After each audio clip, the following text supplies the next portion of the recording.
So I'm here at CES and I just got hands-on with two brand new Galaxy phones from Samsung, but they're weird. It's the Galaxy S10 Lite and the Galaxy Note 10 Lite, and they're something completely different for Samsung.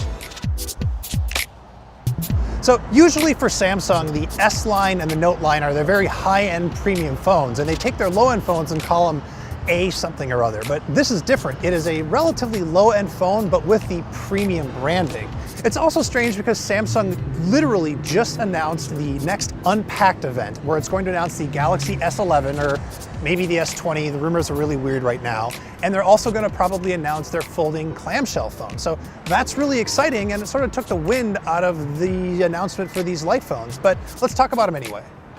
So the specs in these things are relatively uninspiring. It starts with the screen. They're both 6.7 inches, but they're only 2400 by 1080p resolution, which isn't that much, but that makes them big, cheap Android phones. And you might think Samsung already makes a cheap Android phone under the Galaxy line, the S10e, but it's relatively small, and Samsung needs to make big phones that don't cost much because that's really what people want.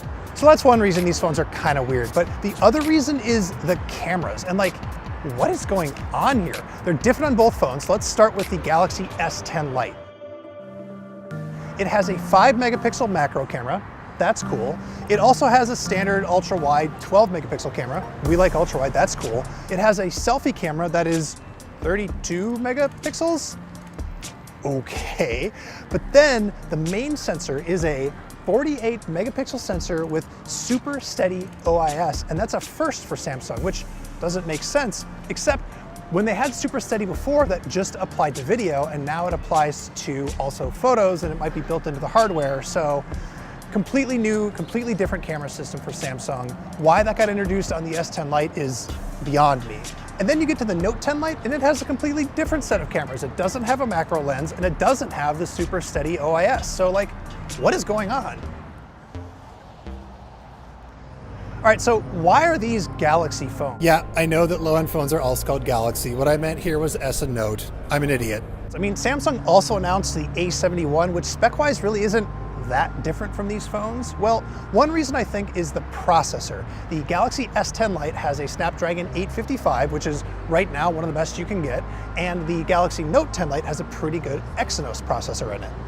Honestly though, I think the reason that these are Galaxy phones, yeah, got it wrong here too, sorry, is people like the Galaxy brand, and it sells better than just the A and a number after it, so Samsung wanted people to get it. We don't know when they're getting released, we don't know where they're getting released, we don't even know their price yet, so all of this stuff is up in the air, but they seem fine to me after using them for just a few minutes. Look, they might just be parts bin phones, but if the parts are good, who cares? Hey everybody, thank you so much for watching. We're obviously here at CES 2020. We obviously have a ton of stuff going on, so keep it locked to The Verge to see all our new gadgets.